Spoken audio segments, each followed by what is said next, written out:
In a land of stone and silence, where winds howled over sacred hills, a faith took root long before the world noticed. This is the story of how Christianity arrived in Ireland, not with conquest, but with whispers. Not from Rome, but from the edges of empire. From the earliest embers of belief to the towering flames of monastic glory, Ireland became a beacon of learning and devotion. Its monks preserved the soul of Europe. Its missionaries carried light into the dark corners of the continent.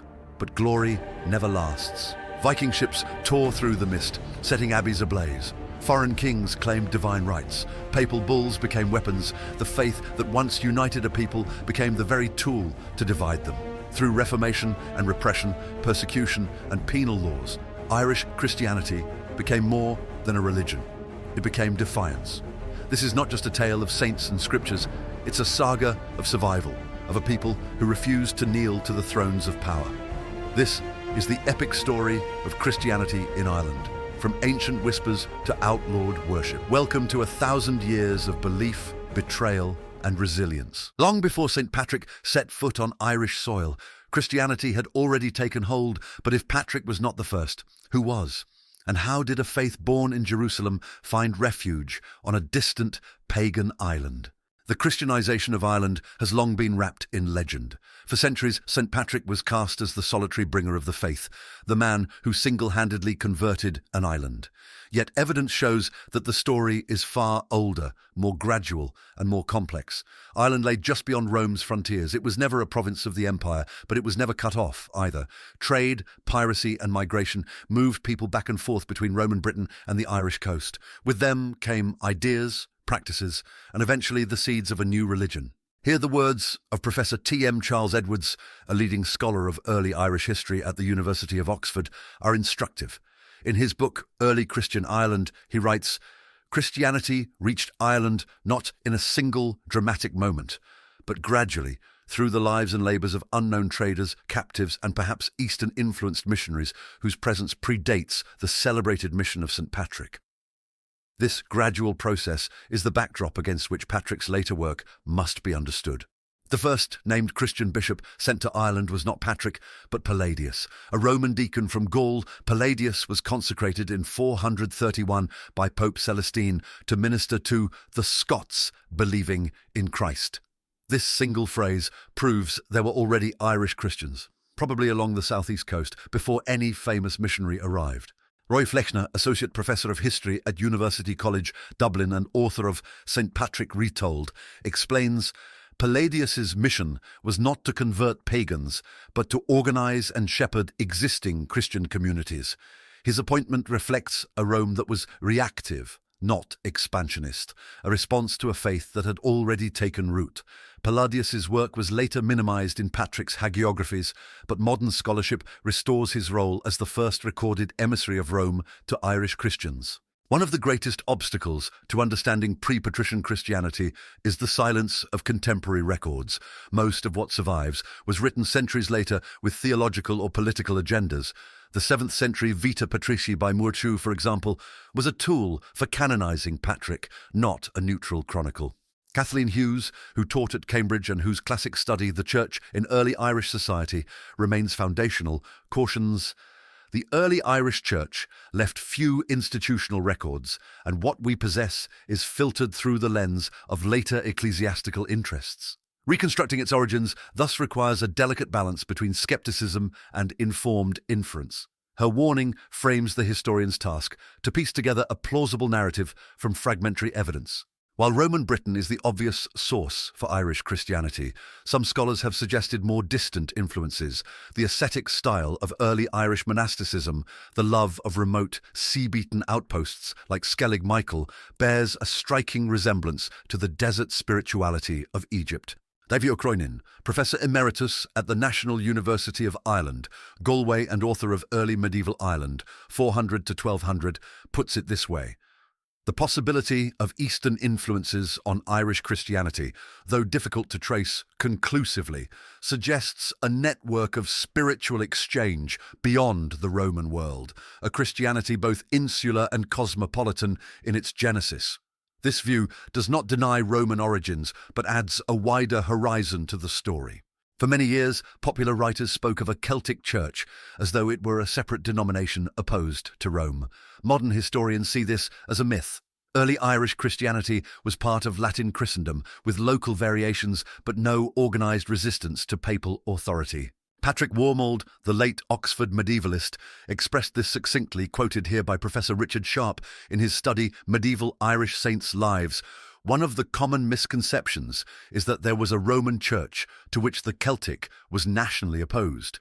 In reality, liturgical and disciplinary diversity existed within the Latin Church, and Ireland was part of that pluralism.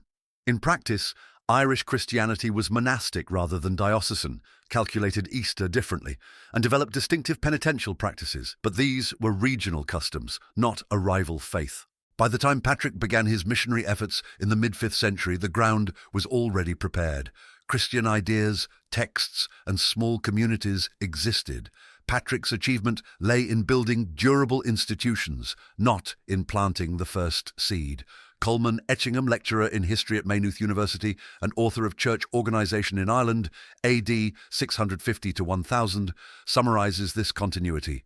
Patrick's mission achieved permanence where earlier efforts had faltered, not by novelty of message, but through institutional consolidation, binding spiritual life to monastic centres that could outlast political turbulence. The story of Christianity in Ireland thus begins not with a single dramatic conversion, but with decades of quiet infiltration. Unknown believers and forgotten missionaries carried their faith across the sea. Patrick would make it visible. Others had made it possible. This first chapter uncovers a past obscured by legend. It shows an Ireland already touched by Christianity before Patrick, already linked to Roman and perhaps Eastern currents, already forming a unique but not separate expression of Latin Christendom. What followed, the rise of powerful monasteries, the missionary explosion, the Viking assaults, would build upon these humble beginnings. In the shadowed valleys of early medieval Ireland, something extraordinary took root. Not cities, not kingdoms, but monasteries, quiet sanctuaries of learning, art, and devotion. These were not merely religious retreats. They were the engines of Irish civilization. By the early 6th century, Christianity in Ireland had begun to flourish, but not in the form found elsewhere in Europe. Ireland had no cities, no Roman roads, and no pre-existing diocesan structure. Instead, the Irish Church grew through monasticism. Remote, self-sufficient communities of monks who lived according to a rule, sought spiritual perfection, and preserved sacred knowledge. Monasteries soon became the centres of religious, intellectual, and even political life. They were places of worship, yes, but also schools, libraries, workshops, and courts. They acted as tribal sanctuaries, royal burial grounds, and even diplomatic hubs. In a land without urban centres, monasteries became the beating heart of early Irish Christianity. A wave of charismatic founders emerged in the 6th and 7th centuries, each establishing monastic centres that would leave deep cultural footprints. Among them were St. Finian at Clonard, St. Enda at Arran, St. Brendan at Clonfert, St. Columba at Iona, and St. Kieran at Clonmacnoise. These men were not solitary hermits, but institution builders. Their monasteries trained generations of scribes, missionaries, and rulers.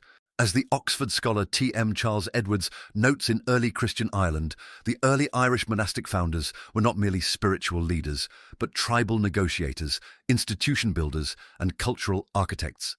They fashioned monasteries that functioned as political entities, economic units, and sanctuaries of law and learning over time. Many of these figures were canonized, their biographies expanded into miracle-filled vitae, and their monasteries transformed into pilgrimage sites. But beneath the hagiography lies a clear historical truth. These monks shaped the Irish Church as no bishops or kings ever could. One monastery would come to symbolize the outward reach of Irish monasticism, Iona, founded in 563 by St. Columba, a nobleman from Donegal. From its base on a remote Hebridean island, Iona sent missionaries deep into Scotland and northern England. Its monks played a central role in the Christianization of the Picts, the Northumbrians, and beyond. Myra Herbert, Professor Emerita at University College Cork and author of Iona, Kells and Derry, writes, Iona served not only as a monastic centre, but as a launchpad for cultural expansion. Its influence reached far beyond Ireland, creating a network of spiritual kinship that shaped religious identities across the insular world. Columba's legacy endured for centuries. His successors maintained Iona as a hub of missionary activity, even as theological and calendrical disputes with the Roman Church began to emerge. Life in an Irish monastery was a balance of labour, prayer and learning. Communities were structured hierarchically, with the abbot often holding more authority than bishops. Each monastery developed its own rule, but most emphasized study, silence, discipline and hospitality. Scriptoria copied texts, both sacred and classical. Farms and workshops supported the community. Stone churches and high crosses began to appear, symbols of permanence and spiritual strength. Debbie O'Croinin in early medieval Ireland explains the unique organisation of Irish monasticism. Irish monasteries were compact microcosms of Christian society. Their physical layout mirrored their spiritual ideals, and their internal governance reflected both tribal customs and Christian communal values. They were church and world in miniature. Some monasteries grew to include thousands of people. At Clonmacnoise, the confluence of trade routes and royal patronage helped build a vast religious centre that survived for nearly 1,000 years. As monastic communities stabilised, they began to produce some of the most remarkable art and scholarship of the early medieval world. Irish monks illuminated gospels with gold and vibrant ink. They crafted metal chalices, reliquaries, and carved crosses that blended Celtic, Christian, and classical motifs. The result was a visual language as distinctive as the culture that produced it. Johannes Scotus Eriugena, the great Irish philosopher of the 9th century, would later emerge from this world. But long before him, Irish scribes had already established their monasteries as centres of learning, not just devotion. Richard Sharp, Professor of Diplomatic at the University of Oxford and editor of medieval Irish saints' lives, captures this intellectual ambition. The intellectual vigour of Irish monastic schools lay in their blend of biblical exegesis, Latin rhetoric and Hibernian innovation. They formed a scholarly identity independent of urban or imperial models, uniquely suited to their island setting. Works like the Book of Kells, the Book of Durrow and the Ardagh Chalice stand as enduring legacies of this creative flowering. Monasteries did not exist apart from society. They shaped and were shaped by it. Many founders were from noble families. Monastic networks often mirrored tribal alliances. In some cases, abbots were elected from the same dynasties as local kings. This gave monasteries a political role, especially in times of tribal conflict or negotiation. Coleman Etchingham from Maynooth University writes in Church Organisation in Ireland, AD 650 to 1000.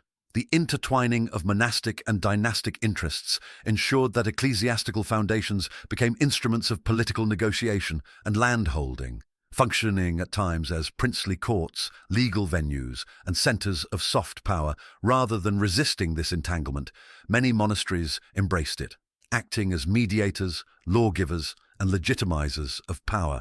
This blurred line between spiritual authority and temporal influence would define Irish Christianity for centuries. By the 7th century, Ireland had developed a unique ecclesiastical model, a monastic church. There were bishops, yes, but they were often subordinate to abbots. No cities, no central authority, and no synodal system as found on the continent.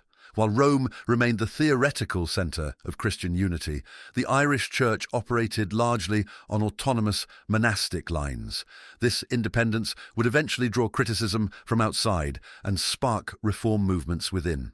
Brendan Bradshaw, Fellow of Queen's College, Cambridge, and historian of Irish religious institutions, notes in his studies of ecclesiastical structure, the Irish Church's refusal to conform to continental norms was not heresy, but habit, an institutional response to geography, politics, and culture that made monasticism the most viable and resilient form of religious life.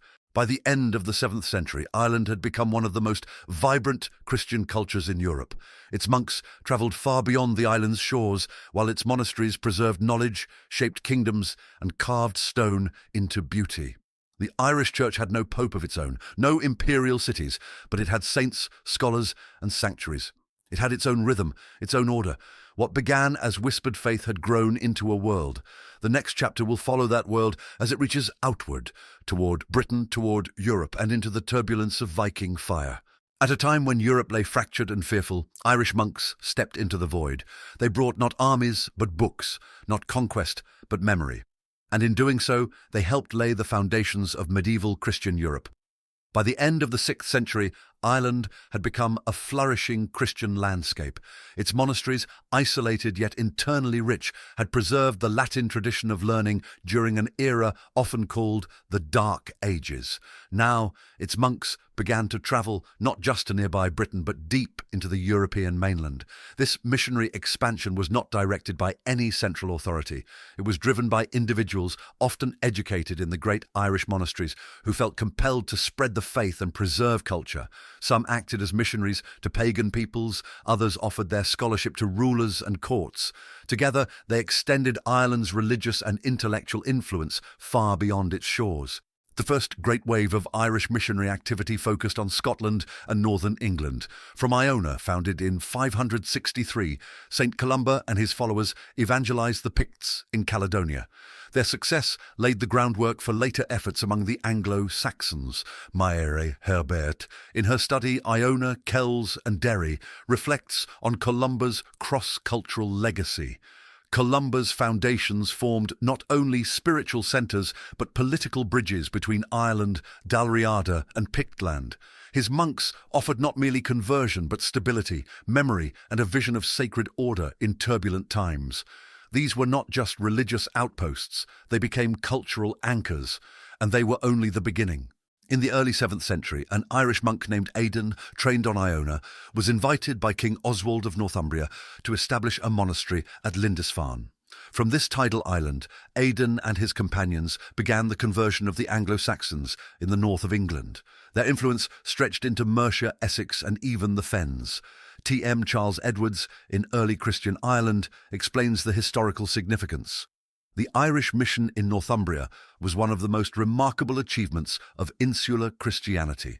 It brought the Irish ascetic model to a Germanic people, blending pastoral care with an uncompromising monastic vision.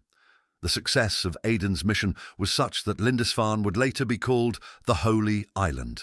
His death in 651 was mourned even by English chroniclers. While Iona and Lindisfarne spread Irish Christianity within the British Isles, another monk, Columbanus, carried it across the Channel. Around 590, Columbanus and a group of companions set out from Ireland, eventually founding monasteries in Gaul, Switzerland, Austria and northern Italy. His most famous foundations were Luxeuil and Bobbio. Columbanus was not only a preacher, but a writer of monastic rules, a poet, and a letter writer who corresponded with popes and kings. Ian N. Wood, emeritus professor at the University of Leeds and author of The Missionary Life, writes, "Columbanus was no passive transplant of Irish custom. He forged an assertive, mobile, and textually literate Christianity that addressed both the spiritual hunger and institutional decay of Merovingian Gaul. His monastic rule, stricter than the later Benedictine version, shaped numerous communities until well into the 9th century. By the time of Charlemagne, Irish monks and scholars were seen not only as missionaries, but as custodians of forgotten knowledge. As the Carolingian court sought to revive learning and ecclesiastical order, it welcomed numerous Hiberno-Latin scholars. Among the most important was Johannes Scotus Eriugena, active at the Frankish court in the 9th century. Daibi o Croenin, in early medieval Ireland, explains Ireland's intellectual contribution. The Irish presence in Carolingian Europe was not confined to monastic labour. It extended to philosophy, biblical commentary, and classical learning.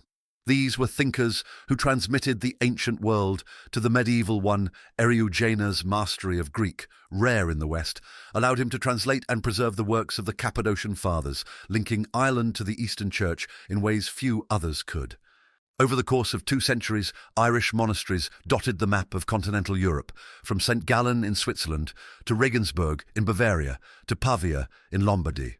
Many became centres of learning in their own right, producing illuminated manuscripts, theological treatises, and Latin grammars. The term peregrinatio pro Christo, pilgrimage for Christ, became a hallmark of Irish monastic identity. Colman Etchingham, in his work on Irish church organisation, puts this diaspora in perspective. The Irish abroad did not simply replicate homegrown models, they adapted. Their foundations reflect a dual purpose, preserving Ireland's spiritual legacy and responding to the needs of local communities hungry for reform.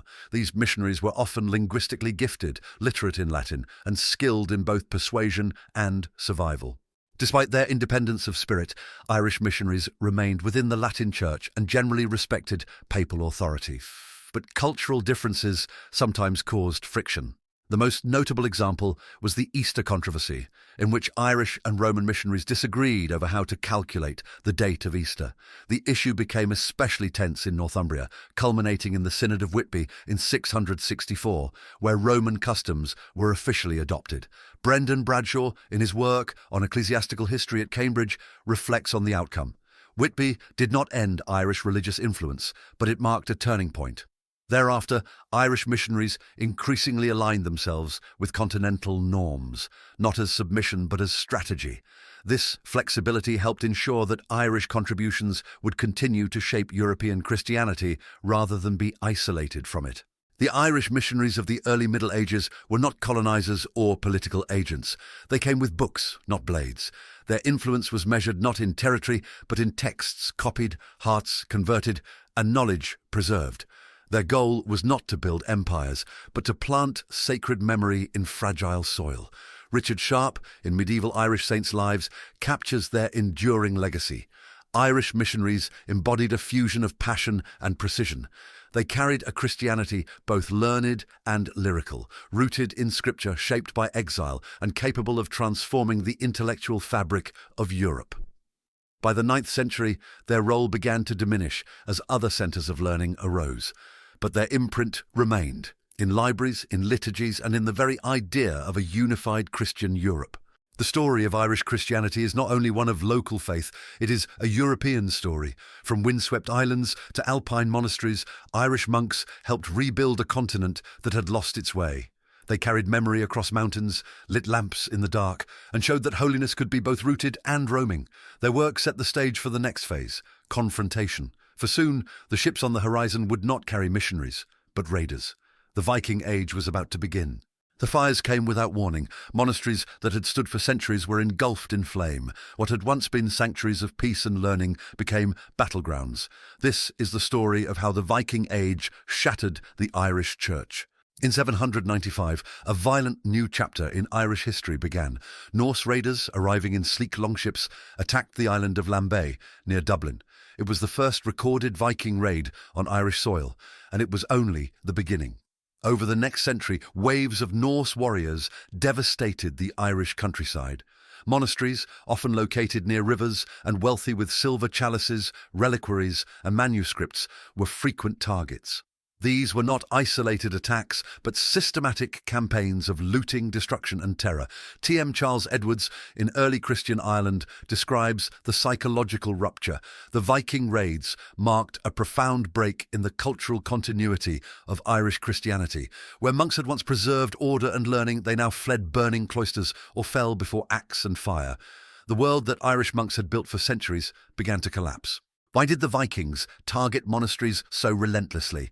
The answer is both strategic and symbolic. Monasteries were storehouses of treasure, liturgical vessels, ornate manuscripts, and cattle, but they were also centres of political influence, often aligned with powerful dynasties. Their destruction was not just opportunistic, but crippling. As abbeys fell, Ireland lost its schools, archives, and centres of governance. Colman Etchingham, in his study Church Organisation in Ireland, explains the attack on monastic institutions disrupted more than religious practice. It dismantled the infrastructure of Irish learning, administration, and diplomacy. The Church's authority crumbled under waves of violence. It could neither resist nor escape. Between 800 and 950, the majority of Ireland's major religious sites were sacked multiple times. Armagh, Clonmacnoise, Glendalough, and Kells were all ravaged. Even where monasteries were not destroyed, the social chaos unleashed by the Viking Age took its toll. Laymen began to seize church lands. Abbeys fell under the control of secular lords or became hereditary possessions passed from father to son. Discipline declined, and spiritual authority weakened. Kathleen Hughes, in The Church in Early Irish Society, reflects on the unravelling. The erosion of monastic discipline during this period stemmed not only from violence, but from a breakdown in clerical identity. With no central authority and no external support, the Irish Church began to decay from within. Priests were ordained for money. Bishops were appointed without sees. The integrity of religious life was hollowed out, even where physical walls remained standing. The most telling sign of collapse was the rise of lay abbots, men with no religious vocation who held power over monastic communities. Often from ruling dynasties, these abbots used church property as private wealth. The monasteries became political assets, not spiritual ones. This phenomenon blurred the distinction between sacred and secular authority. It also further weakened any sense of ecclesiastical cohesion. Roy Flechner, in St. Patrick Retold, emphasizes the consequences. The monastic movement, once the moral compass of Irish society, became embedded in clan rivalries and patrimonial politics. The collapse was not only structural, it was spiritual, as monasteries ceased to be places of Christian exemplarism. This breakdown invited further decline, making the Irish Church ever more vulnerable. Despite the scale of devastation, there was no coordinated reform in the 9th century. Unlike on the continent, where Carolingian rulers sought to standardize liturgy and discipline, Ireland had no central authority capable of leading renewal. Each monastic community acted independently. As the Viking threat persisted, survival, not reform, was the priority. Daibi o Croinin, in early medieval Ireland, explains the absence of institutional resilience. The decentralized nature of the Irish Church, once a source of flexibility, became a liability. Without metropolitan centres or synodal machinery, the Church lacked the means to respond systematically to existential threats. Even as some monasteries rebuilt, their role in society had changed. They were no longer untouchable. The spell had been broken. By the mid-10th century, a new Viking strategy emerged. Rather than simply raiding, the Norse began to settle. They established coastal towns like Dublin, Waterford, Limerick, and Wexford. These would become centres of trade, piracy, and political power, but also of Christian conversion. As Vikings gradually adopted Christianity, some integration with Irish church structures began, but the damage of the previous century could not be undone so quickly. Brendan Bradshaw from the University of Cambridge writes of this uneasy coexistence. What emerged in the wake of destruction was not restoration, but hybridity, a Christianity that survived in fragmented forms, entangled with new powers, and reduced in moral authority. In these hybrid towns, bishops were sometimes appointed, churches built, and alliances struck, but the golden age of Irish monasticism had ended. The Viking Age did not destroy Irish Christianity, but it broke its spine. What had once been a vibrant network of autonomous, yet spiritually rich monasteries was reduced to scattered ruins, hereditary estates, and shells of former influence. Irish monks no longer lit the lamps of Europe. They now struggled to keep their own altars burning. And yet, through whispered prayers in remote valleys and faithful scribes in hidden corners, the Church endured. The next century would bring new efforts at reform, new synods, and new figures of hope. But it would also bring a foreign king, a papal bull, and the most profound transformation of all. The year is 1155. A pope, himself an Englishman, grants a foreign king the right to conquer Catholic Ireland. This is not a crusade against pagans. It is a political transaction sanctioned by the Church that will reshape Irish Christianity forever. In December 1154, Nicholas Breakspere, the only Englishman to ever become pope, was elected as Pope Adrian IV. Barely a year later, he issued a document that would change Irish history, the papal bull Laudabiliter. In it, King Henry II of England was granted permission to intervene in Ireland, to reform its church and align it with Roman practice. But the bull also allowed for conquest, settlement, and political control. It was a holy license for imperial expansion. T.M. Charles Edwards, in early Christian Ireland, writes, Laudabiliter was not simply a theological critique of Irish Christianity. It was a charter for colonization, using spiritual justification to advance the political and economic interests of the English crown. Though Henry delayed acting on the bull, its existence confirmed that the future of the Irish Church would now be shaped from abroad. By the mid-12th century, Ireland was internally fragmented. Regional kings competed for supremacy. Church reform had begun, but unevenly. The synods of Rath-Bressil, 1111, and Kells, 1152, attempted to align the Irish Church with continental norms, establishing dioceses, enforcing clerical celibacy, and promoting Roman liturgy. Yet many reforms remained aspirational. Some monasteries still operated under hereditary abbacies. Others clung to local customs. This ambiguity gave Henry the leverage he needed. By casting Ireland as a land of wickedness and error, he could present invasion as moral correction rather than conquest. Roy Flechner, in St. Patrick Retold, frames this context clearly. The narrative of Irish spiritual backwardness served political ends. By presenting intervention as ecclesiastical reform, Henry II and his allies cloaked their ambitions in the language of salvation and obedience. While Laudabilita provided ideological cover, the practical opportunity came in 1166. That year, Diarmait mac Murchada, the deposed king of Leinster, fled to England seeking military aid to reclaim his throne. Henry allowed him to recruit Norman lords, including Richard de Clare, known as Strongbow. In 1169, the first Norman mercenaries landed in Wexford. A year later, Strongbow arrived with a larger force. Diarmait's political struggle became the gateway for English control. Maya Herbert, in Iona, Kells and Derry, explains the shift. What began as a dynastic quarrel became a watershed moment in Irish ecclesiastical history. The arrival of the Normans introduced new models of church governance, diocesan, centralized and juridical. The Irish Church would now be reshaped in the image of its Anglo-Norman counterpart. Alarmed by the success of Strongbow, who had married Diarmait's daughter and appeared poised to establish his own kingdom, Henry II took action.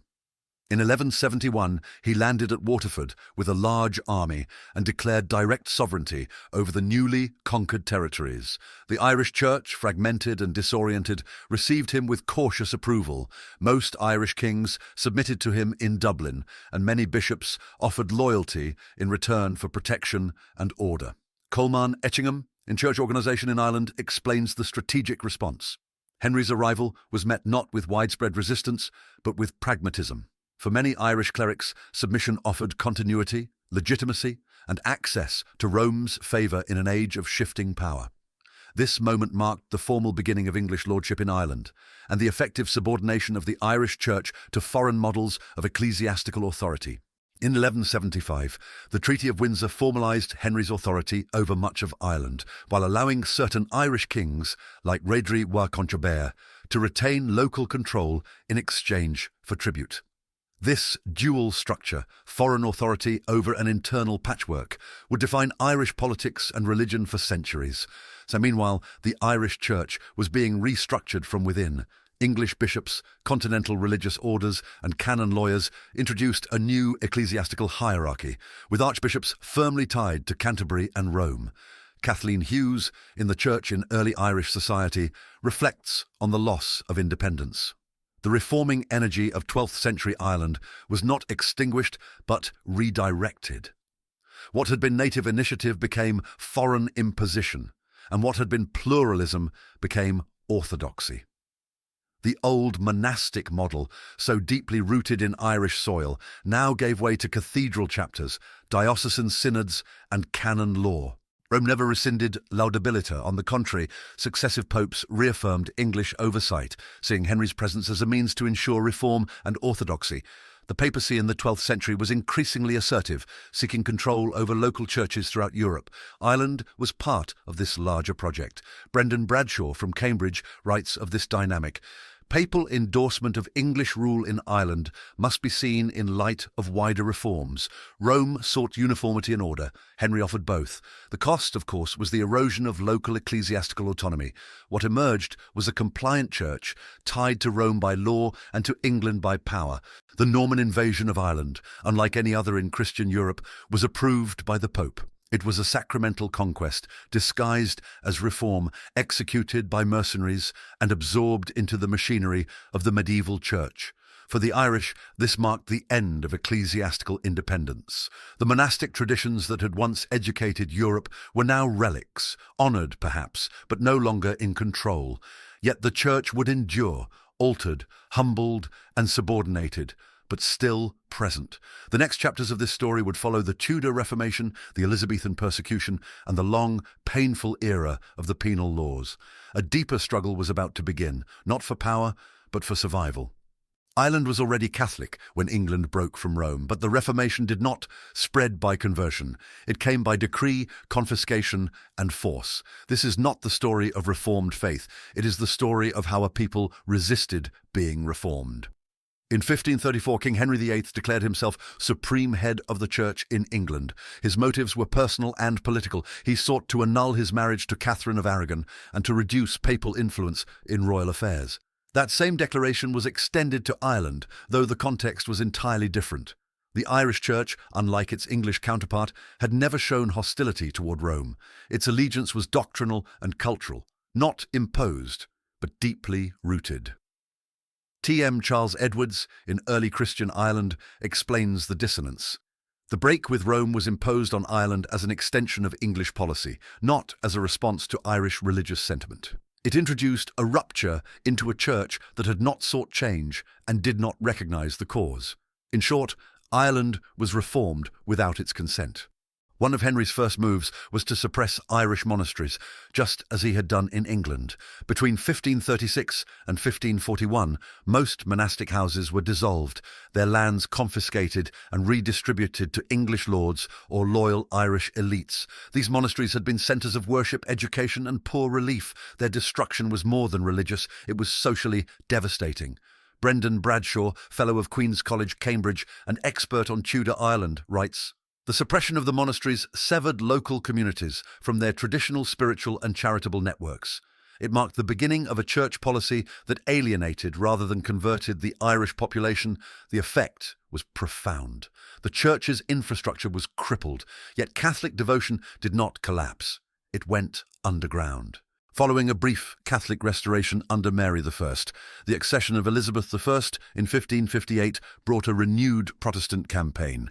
In 1560, the Act of Supremacy and Act of Uniformity were extended to Ireland, enforcing the Church of Ireland as the state church. But enforcement proved difficult. The Irish-speaking majority continued to attend secret Catholic masses, while English-speaking settlers filled the new state churches. Roy Fleckner, in St. Patrick Retold, highlights the ethnic and linguistic divide. The Reformation in Ireland sharpened the cultural divide between English-speaking Protestants and Irish-speaking Catholics. Religion became the language of identity, loyalty, and resistance. The state religion existed in law, but not in the hearts of the people. By the 1570s, Ireland had developed a dual religious structure. Above ground, the Church of Ireland held official status, its bishops appointed by the Crown. But beneath this surface, a Catholic underground flourished, supported by missionary priests trained in continental seminaries. These priests, often Jesuits, moved in secret, celebrating sacraments in barns, caves, and private homes. The Mass rock, hidden in hills and forests, became a symbol of endurance. Kathleen Hughes, in The Church in Early Irish Society, explains this persistence. Catholicism in post-Reformation Ireland did not vanish. It adapted. What emerged was a church without buildings, a clergy without public status, and a laity bound by shared memory and silent defiance. Throughout the second half of the 16th century, resistance to Protestant rule grew increasingly militant. Catholic loyalty became associated with rebellion, most notably during the Desmond Rebellions, 1569 to 1583, and the 9 Years' War, 1594 to 1603, led by Hugh O'Neill. In turn, the state responded with harsh repression. Priests were hunted. Possessing a rosary or hosting a mass became punishable by death. Entire communities were suspected, watched, and punished. Colman Etchingham, in Church Organisation in Ireland, writes, "Religious conformity became a tool of colonial control." The war against Catholicism was also a war against Irish political autonomy, language, and culture. Faith and identity became inseparable. To be Irish was increasingly to be Catholic and under siege.